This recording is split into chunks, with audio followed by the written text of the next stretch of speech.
otorgo la palabra a los asistentes. Señor Calderón, vamos a tener el mismo procedimiento de la otra vez, vamos a recoger varias apreciaciones y luego, ¿no es cierto?, le voy a entregar la palabra a los panelistas. Bueno, yo quería dirigirme directamente al profesor Claudio Fuentes, porque lo que él manifestó ya ocurrió. O sea, claro, porque una demanda colectiva que hay hoy día que presentó el CERNAC contra Farmacias Ahumadas tiene que ver que con el acuerdo de compensación no se cumplió y quedaron 600 millones pendientes que hoy día están demandados colectivamente para que se devuelvan efectivamente. Entonces, lo mismo nos pasa a nosotros que hicimos la demanda contra Banco Estado, que tiene que devolver 6.500 millones y hasta el momento más o menos ha devuelto la mitad. Y lo más probable es que va a quedar un excedente que no sabemos cuál va a ser el destino. Entonces, tenemos el segundo. Tampoco tenemos la información exacta qué pasó con Cencosud, porque además, en estos casos de devoluciones, las trabas las pone el demandado. En el caso Cencosud, la traba para poder recuperar era bastante compleja. Tenía que concurrir no sé, no me acuerdo si era el sencillito, tenía que ir ahí, de llevar otro documento para poder acceder a la devolución. Entonces, claramente, aquí viene la pregunta. ¿Será justo que el demandado tenga que hacer la devolución? Si él no tiene ningún incentivo para devolver. Entonces, claramente, esa es una pregunta. La segunda, para la profesora, el tema de la mediación colectiva. También hay demanda colectiva por una mediación del CERNAC que fue insuficiente. Entonces, ¿cómo respondemos a eso? Nosotros hicimos una demanda colectiva que hoy día está con admisibilidad, está en los tribunales, porque CERNAC hizo una mediación colectiva con Aguas Andinas y dejó, primero, no consideró las pymes. La ley del consumidor protege las pymes y no los consideró dentro de la compensación. Además, la compensación fue insuficiente porque no consideró a todos los que ocupan el hogar. Porque si yo compenso solamente al dueño del medidor y los demás no consumen agua, el grupo familiar consume agua, son 4, y yo compenso al dueño del medidor, compensé, pongámosle que fueran 4, compensé el 25%, no. Entonces, claramente en el tema de las mediaciones hay bastantes observaciones a cómo se llevan los procedimientos. Si uno dice la compensación del caso La Polar habrá sido suficiente, claramente no fue suficiente. O sea, se habló de una devolución de 600 millones. Eso realmente era humo, vender humo, porque en la realidad no eran más de 15 millones de dólares los que al final devolvió La Polar. Esa es la realidad. Bien, la profesora Barrientos quiere realizar una intervención. Muchas gracias a todos los expositores, muy interesante. Un par de comentarios y preguntas a todos, en realidad, a los procesalistas. Si es que les gusta o no les gusta el proceso de mediación colectiva, más allá de todos los comentarios que se hicieron, o sea, si podría llegar a ser efectivamente un buen proceso con intervención judicial, etcétera, si es que debiera estar, dónde debiera estar radicado, y cómo ven un escenario así, porque es interesante plantearlo, ¿no? Ya que las asociaciones de consumidores y en general todos los que han observado este tema en la práctica sienten como una especie de competencia entre lo que hacen ellos y el CERNAC. Y a Pablo, muy interesante la exposición. Durante un comentario y una pregunta, ¿no? Durante el panel anterior discutíamos qué es lo que quiere el consumidor en su relación con el proveedor empresario y qué es lo que busca el CERNAC. El CERNAC ahora está buscando, ¿cierto?, lo infraccional, la multa, beneficio fiscal, pero frente a esta dualidad que se presenta en términos de procedimiento, el consumidor queda un poco a la deriva, ya que tiene que ir a iniciar un juicio, etcétera, etcétera. Y de alguna manera lo que tú dices como que refuerza, te lleva a otro lado, no es parte de tu exposición, pero refuerza, porque si te entendí bien, la pregunta es, bueno, y con todo este sistema, ¿es idóneo todo este sistema? Y tengo la impresión de que concluiste que no, que capaz que hasta sea mejor dejar las cosas como están hoy en el escenario actual y de ahí quizás empezar a proponer otra fórmula para hacer efectiva la sanción, porque ahí estamos de acuerdo, o sea, hoy como está la sanción no es nada efectiva, no genera ningún poder de disuasión. Y te hago, entonces, la pregunta es ¿cómo ves tú eso? ¿No? Como si es así. Y lo otro también es un poco fuera, ¿no?, de tu ponencia, pero hoy en la mañana yo asistí a un seminario en donde además se planteaba un problema de dualidad en términos de competencia infraccional, porque si el CERNAC ahora va a multar, bueno, también multa a la Superintendencia de Bancos, también multa a la Superintendencia de Valores, y discutían, claro, ¿qué va a pasar en ese escenario? Si pudieras, no, yo sé que te saco de tu área, pero si pudieras también como comentarnos algo de eso, en tu mirada experta sería fantástico. Bien, ¿alguna otra pregunta u observación en esta ronda? Podemos después tener también una ronda adicional. No, antes de que parta inmediatamente y te subas al carro, yo también quiero hacer una intervención. El galleta. Galleta. La verdad es que también es para el profesor Soto. Dentro de estos mínimos estándar que debe cumplir el establecimiento de multas administrativas, se mencionó el objetivo regulatorio. Entonces, mi pregunta es bien sencilla. ¿Cuál es el objetivo regulatorio de la Ley de Protección a los Derechos de los Consumidores?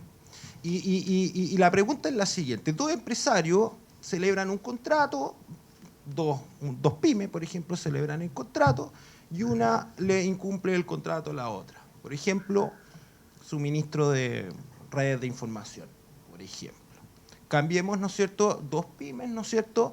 Ahora hay una gran empresa que suministra información, un proveedor de servicios telefónicos, por ejemplo, con una pyme. Y cambiemos el ejemplo, nuevamente. Una gran empresa celebra un contrato de suministro de servicios de Internet, pero con una persona natural. Entonces, la pregunta es la siguiente. Bueno, ¿qué es lo que hace la gran diferencia en esos casos en que en algunas situaciones haya multa infraccional y en otras no? Entonces, a mí me da la impresión que ¿qué es lo que estamos resguardando? Porque parece ser que la cuestión es distinta. Por ejemplo, cuando el Estado quiere decir, mire, usted tiene que resguardar, por ejemplo, el medio ambiente, o usted tiene que, no sé, realizar esta actividad dentro de este margen, y si usted se sale, claro, yo lo sanciono. Pero acá estamos hablando fundamentalmente de incumplimientos contractuales, aunque, claro, hay otras conductas, por ejemplo, abuso de publicidad, que quizás lo mereciera. Pero me estoy refiriendo principalmente a los ¿cómo se llama?, incumplimientos contractuales. Así que, bueno, comenzamos. Claudio, ¿tú quieres contestar? Sí, soy muy entusiasta contestando. A ver, a los comentarios del señor Calderón. Bueno, yo creo que desde esa perspectiva hay varias cosas que se pueden decir. Uno, yo creo que es bueno, mucha gente citó, no digo que a mí me gusta todo lo gringo y la McDonaldización, pero cierto, uno podría decirlo en esos términos más coloquiales.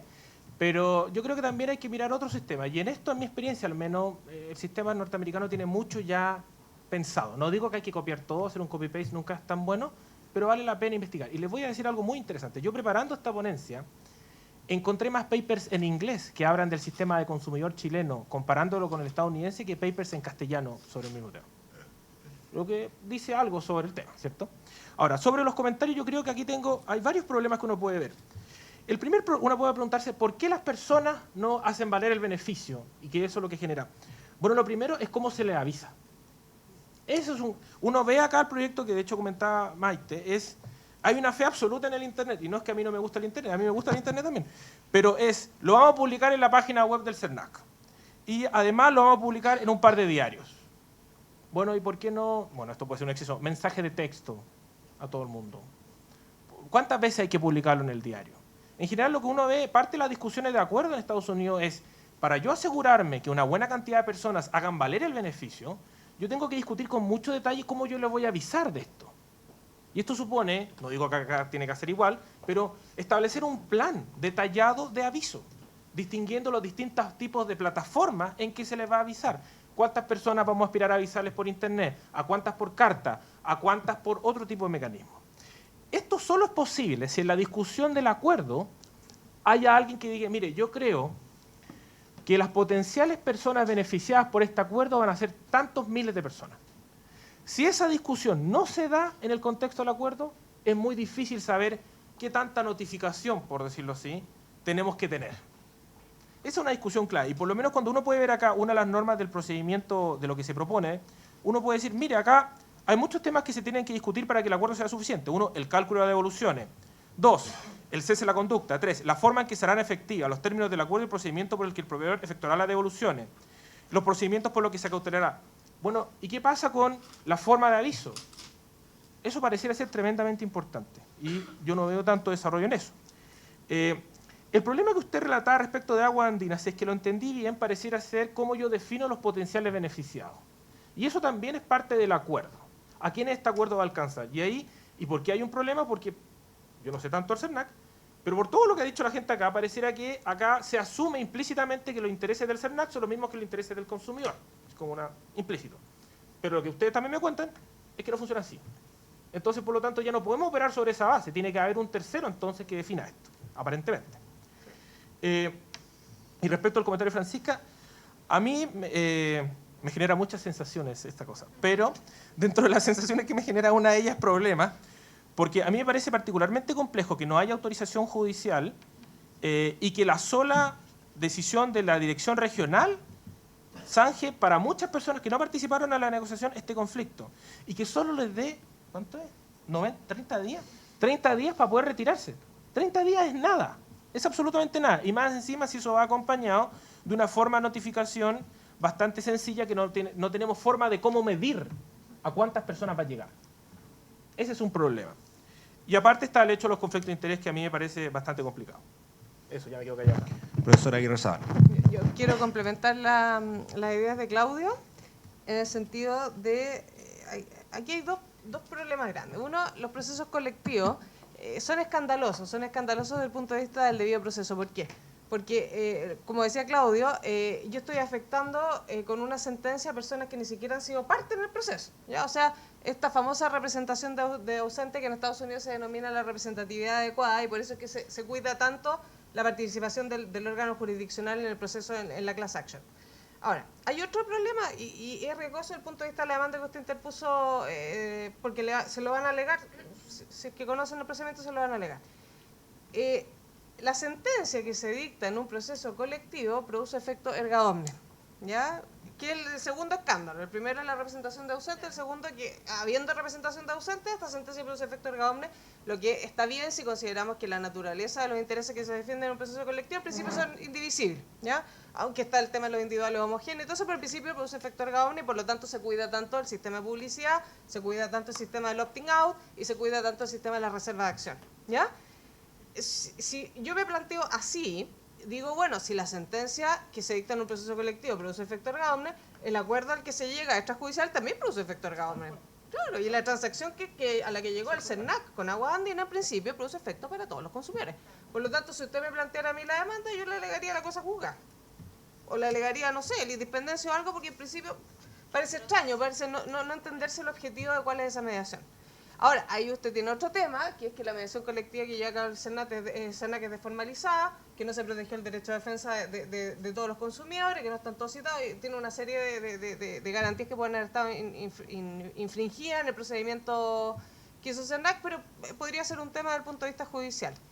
Y lo otro que yo también coincido con Claudio, que entre lo que propone el proyecto y lo que tenemos ahora, mejor nos quedamos con lo que tenemos ahora. Si el procedimiento colectivo hoy contempla una transacción, un acuerdo conciliatorio dentro del procedimiento que tiene más garantías que las que está proponiendo el proyecto para efectos de mediación obligatoria en el CERNAC. es una transacción, primero que es discutida, segundo que incluso la audiencia de conciliación se puede suspender si es que las partes se quieren poner de acuerdo, que pasa por avenimiento judicial, que pasa por autorización judicial y que además tiene un sistema de notificación y de publicación que es mucho mejor que contempla el proyecto. Así que yo la verdad que encuentro inútil la propuesta del proyecto, así en el formato en que está, no parece, es como el CERNAC financiero, en definitiva sí, es bonito, pero no sirvió para nada, esa es la realidad. Profesor Soto. A ver, a lo de Francisca. Parece que es claro que lo que quiere el consumidor no es lo mismo que lo que quiere el CERNAC. Y un poco la idea de revisar el proyecto en esta perspectiva es pensar qué es lo que necesita el CERNAC para hacer cumplir la regulación. ¿Es idóneo el sistema actualmente como está? No, yo creo que ¿cuál es la fórmula? Bajar la garantía, claramente. O sea, yo creo que las garantías están claramente sobrepasando el estándar razonable para producir eficiencia y eficacia además en el sistema. Por de pronto me parece que se hacía la cantidad de veces que uno puede llegar a pasar a revisar las cuestiones una y otra vez, digamos.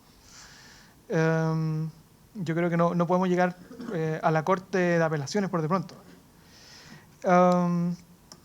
En cuanto a la dualidad de competencia infraccional o la posibilidad, bueno, la ley establece, insisto, en el proyecto como está hoy día, establece en su articulado transitorio un comité de coordinación interministerial que es regulado a través de un reglamento, dictado por supuesto por el presidente de la República, y se van a definir cuáles son los órganos por la administración que tienen competencias concurrentes. Eso significa que van a tener que reunirse y revisar cómo coordinarse. La coordinación, por lo demás, es un principio del derecho administrativo clásico, está contenido en la ley de base generales de la administración del Estado, entonces no veo que haya un problema con eso. Está obligada la administración a actuar coordinadamente. Aún así, hay una salvaguarda extra, y es que el proyecto contiene una regla doble, diría yo, de prohibición de doble valoración, digamos, una regla de ne bis in idem. Efectivamente impide que, indica que en caso de que existan, por los mismos fundamentos, por los mismos hechos, establecidos en distintas normas, ya sea en esa ley o en otra ley, en fin, y que puedan ser sancionados de esa manera, se aplica la multa mayor, ¿de acuerdo? Y eso está regulado hoy día. O sea, en el estado actual, como dije, al 15 o algo así de mayo, está regulado. Eso. A lo de Juan Ignacio, sí, aquí hay un punto, bueno, ¿cuáles son los objetivos regulatorios de esto? Y claro, a mi juicio es la preservación del funcionamiento del mercado frente a ciertas fallas, como de asimetrías de información, claramente. O sea, lo que hace aquí es proteger que aquellos que están en peor posición no sean afectados por las asimetrías que hay en relación con aquellos que están en mejor condición dentro del mercado. Y eso es lo que en definitiva termina sancionando, y eso es lo que termina protegiendo, creo yo, esta regulación. Para mí es claro, a pesar de que existan tratos entre privados, en fin, o sea, contratos, que es un poco lo que tú decías, ¿no? O sea, el contrato no se toca, ¿de acuerdo? Ese es mi punto. Lo que nos importa es cómo esos tratos se hagan sin, por ejemplo, asimetría de información, sin vicios, desde el punto de vista del funcionamiento del mercado. ¿Okay? Ese es un poco lo que veo yo ahí. Bien, agradecemos, ¿no es cierto?, a los profesores por su primera ronda de respuestas. Damos, ¿no es cierto?, la posibilidad, ¿no es cierto?, para que el público siga interviniendo. Allá hay dos preguntas, allá atrás.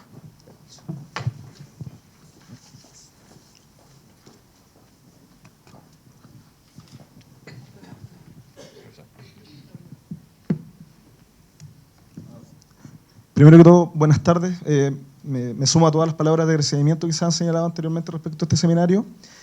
Tengo dos preguntas, una bastante breve que sería, si en vistas de asegurar la garantía del non bis in idem, es suficientemente disuasorio que la única sanción tratándose de cláusulas abusivas sea la declaración de nulidad de estas. Y si esto fuera así, ¿cómo establecer un régimen suficientemente disuasorio tratándose de la declaración de nulidad de estas cláusulas que un juez puede declarar abusivas? La segunda pregunta dice relación con el tema de las sanciones. Hoy día, el artículo 24 de la ley consumidor dispone de multas de hasta 50 UTM si no existiera una sanción diferente. Existen sanciones de hasta 1000 UTM hoy día y entiendo que el proyecto de ley pretende aumentar esos topes. Pero mi pregunta tiene que ver con el artículo 53C, 53 letra C mayúscula, letra B minúscula de la actual ley, lo cual demuestra lo demencial del articulado de la ley actual, que dispone que en el caso de que el juez acoja una demanda colectiva, debe disponer una sanción por cada consumidor afectado. Cuestión que me lleva a la siguiente pregunta. El CERNAC, cuando interpone una demanda colectiva, no necesita acreditar la representación de cada consumidor que se estima afectado. Por lo tanto, ¿cuál debiera ser la multa que aplica el juez cuando acoge una demanda colectiva? 50 UTM, el monto máximo que dispone, caso tratándose de una sanción diferente, porque el juez no tiene cómo determinar la cantidad de consumidores que representa el Servicio Nacional del Consumidor. Esa sería mi pregunta. ¿Se puede corregir eso? ¿Cómo se puede corregir eso? No, voy a dejar acá mis dos preguntas. Creo que me di a entender bastante bien con lo que planteé. Profesor Lillo.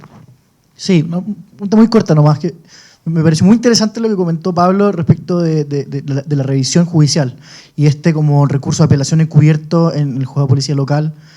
Y claro, me gustaría si pudiera como profundizar un poco más en eso. Yo veo que hay serios problemas, digamos, si vaya a tener dos instancias en las cuales vaya a poder revisar hechos y derechos. Es súper complejo, más si tú piensas que estás justamente tratando de fortalecer el CERNAC, porque se supone es la institución experta en temas del consumidor. Entonces, me suena bien complicado. Y si tú en tu experiencia conoces otros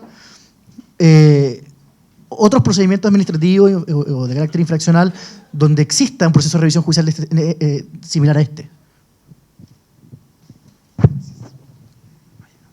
Bueno, quisiera hacer una pregunta al profesor Soto respecto a lo que él asevera y que comparto plenamente respecto a que esta ley como que privilegia mucho también al proveedor.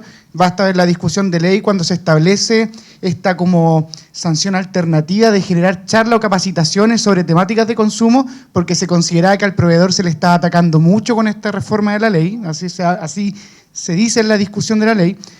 Y si bien ya lo dijo un poco que él le parecía excesivos los parámetros, pero si pudiera usted también establecer qué se podría incorporar al consumidor para que esto se nivelara. O sea, qué herramientas, qué garantías se podrían también establecer ya en este proyecto de ley donde el proveedor tiene excesivas garantías. Bien, ¿alguna otra pregunta, comentario? Esta ronda estuvo bien cargada al profesor Soto, así que le damos inmediatamente la palabra. 15 minutos. A ver, respecto de las declaraciones de nulidad, ¿no? como un asunto disuasorio, yo no soy experto en consumidor, tengo que decirlo. Entonces, no sé si bastaría con eso. Digamos. Yo asumo, si la declaración de nulidad judicial, yo diría que de disuasión ninguna. Digamos. O sea, el tribunal, a mi juicio, lo que hace es hacer más ineficientes las cosas. Digamos. Entonces, de esa perspectiva, si es así, yo diría que disuasión poca. En cuanto a las sanciones por cada consumidor afectado, sí, esto fue parte del debate, especialmente, ha sido parte del debate, especialmente en algún informe en derecho que se acompañó a la Cámara por las eléctricas. Claro, que hay sanciones por cada consumidor afectado, y eso puede producir en la práctica, no en teoría, que efectivamente la sanción termine siendo desproporcionada. ¿De acuerdo? Ahora, eso es un asunto práctico. Primero, uno no puede, de hecho, el ordenamiento jurídico nacional contempla herramientas constitucionales para eso. Si usted tiene un caso en el que efectivamente por un accidente regulatorio, es decir, por alguna cuestión no contemplada originalmente en la ley, usted queda en peor condición constitucional, usted puede ir de inaplicabilidad dentro del procedimiento y no hay ningún problema. Eso es distinto a que efectivamente el tribunal lo acoja, pero hay hoy día posibilidades de hacerlo. Bueno, también había posibilidades dentro del procedimiento de tramitación de la ley para eso. Ese informe en derecho existe y uno lo puede leer. Yo me temo que aquí hay un problema y eso es efectivo. O sea, la cantidad de afectados desconocidos que pueden generar sanciones que, en definitiva, con una interpretación de un tribunal podrían llegar a inhabilitar incluso al proveedor. ¿Okay? Cuando la sanción en abstracto no da para eso. Yo creo que aquí hay un problema y efectivamente hay un problema que podría llevar a un problema de constitucionalidad, pero para eso está el Tribunal Constitucional y hay herramientas para eso. No tenemos un sistema que nos deje en la indefensión. Yo diría sobre eso. Luego, lo de Ricardo, sobre el recurso de apelación encubierto,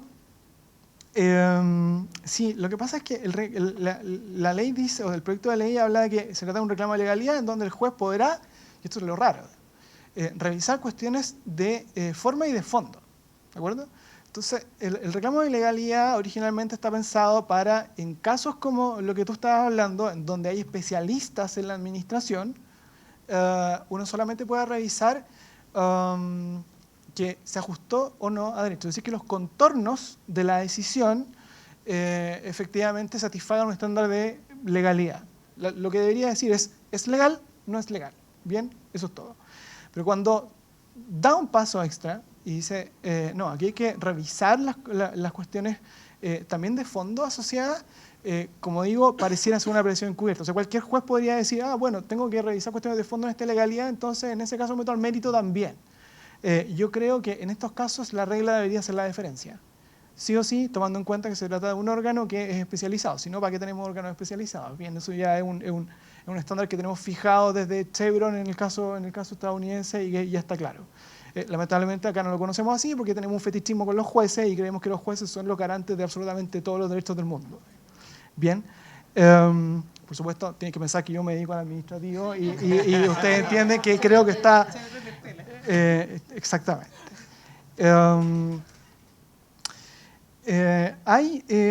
Los procedimientos de legalidad en general ven eso. Ahora, sí es cierto, y este es el problema, que diciendo esto o no diciendo esto, los tribunales suelen revisar el mérito igual de las decisiones. ¿Okay? Entonces, el Tribunal Ambiental lo ha hecho en un par de ocasiones y ya yo creo que seguirle dando más herramientas para que sigan haciendo lo mismo los jueces cuando debería existir una razonable deferencia, ¿no?, hacia la administración en estos casos donde hay un especialista, creo que es un exceso y por eso me parece que debería eliminarse del proyecto. Charlas o capacitaciones y herramientas para el consumidor. A ver, yo creo que aquí nuevamente, yo creo que los consumidores tendrían derecho a comparecer dentro del procedimiento administrativo. De hecho, a mi juicio, como las reglas generales operan, si operan las reglas generales de la ley de procedimiento administrativo, efectivamente tiene que existir la posibilidad de comparecer ante el procedimiento como un interesado cualquiera. ¿Bien? En la medida en que acredite el interés, etc. ¿Significa eso que hay que darle más herramientas para dejar contrapesado? Yo diría que bastaría con reducir, nuevamente, insisto en esta idea, con reducir la cantidad de garantías que hoy día tiene el proveedor. Y, por ejemplo, en algunos casos de estándares de prueba, en algunos casos de prueba, digamos, como dije, hay una prueba que puede presentar el proveedor en cualquier momento. Esa regla está dirigida para el proveedor. Si usted participa como en el procedimiento administrativo como interesado, es decir, como consumidor, quizás es una regla que no le van a aplicar y no va a poder aportar nada más. Y en ese sentido no hay igualdad de armas, claramente. Ahora, habría que buscar una implementación del principio de contradictoriedad que está en la ley de base de los procedimientos administrativos y que permita hacer esta igualdad de armas. Pero es dudoso, porque el legislador, si lo puso solamente para uno podría deducir que no lo quiso para el otro. ¿De acuerdo? Ahí puede haber un defecto para el consumidor. Eso. Ya. Queremos agradecer al profesor Soto por sus intervenciones. Yo solamente quiero decir una cosa respecto a la primera pregunta de este panel respecto al efecto disuasivo de las cláusulas abusivas, de la nulidad por cláusula abusiva relacionado con la sanción infraccional. En el fallo Cencosud, al declarar la diferencia entre la prescripción infraccional y la prescripción de la nulidad de las cláusulas, la prescripción civil, podríamos decirlo, claramente le está dando un mensaje al proveedor y le está diciendo, mire, nosotros no podemos anular cláusulas aun cuando hayan pasado los 6 meses. El problema es que el fallo de la Corte, o algunos dicen que es un problema, pero bueno, el redactor, nuestro amigo profesor Barahona, no se quiso meter, fue cuál era el plazo de prescripción. Si era el plazo de la nulidad absoluta que opinan todos los autores, el de 10 años, o el plazo, o un plazo indefinido, o quizás imprescriptible la acción de nulidad. Y esto es bien interesante porque el artículo 6 transitorio de la ley de SENAC financiero, la ley 20.555, estableció la obligatoriedad de los proveedores de actualizar sus contratos. Y yo dudo que todos los bancos hayan actualizado los contratos. De tal manera que ha aplicado con efecto retroactivo, cosa que nunca pasó por el TC, la normativa de la ley 20.555. Entonces, por ejemplo, los mandatos en blanco, que están en todos los contratos bancarios celebrados antes de la ley 20.555, podrían anularse por vía en virtud del artículo 6 transitorio. Y esto claramente es un efecto desasivo. Le está diciendo a los proveedores, por favor, actualiza el contrato y actualícelo a la ley, porque si no, le vamos a anular las cláusulas. Entonces, yo creo que se puede presentar por esa vía un relativo efecto desasivo de las conductas, porque en cualquier tiempo podría, en definitiva, anularse una cláusula abusiva, pero era solamente ese comentario. ¿Quiere hacer un comentario a la profesora? Sí, yo también quiero hacer un comentario para Pablo. No, lo que pasa es que este tema de las charlas que hacen ya está previsto por la Dirección del Trabajo también. Po. Si la Dirección del Trabajo cuando aplica multas también puede... Sustituir. Claro, o sea, es como que yo entiendo que lo deben haber tomado del procedimiento infraccional. Y tiene harto, este Sí. procedimiento Tiene tiene harto bastante, de Dirección del Trabajo, Sí. bastante. Sí. Porque la lógica es la misma, ¿no? Alguien que está en peor condición que el otro, entonces tiene sentido, sí. Bien, bueno, con esto vamos a dar por terminado el seminario. Quiero agradecer en primer lugar a todos los ponentes, ¿no es cierto?, de esta mesa, también a los ponentes de la primera mesa, agradecer la asistencia de todos y los que asistieron, ¿no es cierto?, a este seminario, y esperamos verlos pronto discutiendo también estos temas de protección al consumidor. Muchas gracias. Antes que sea algo. Si no, vamos a tener que llorar.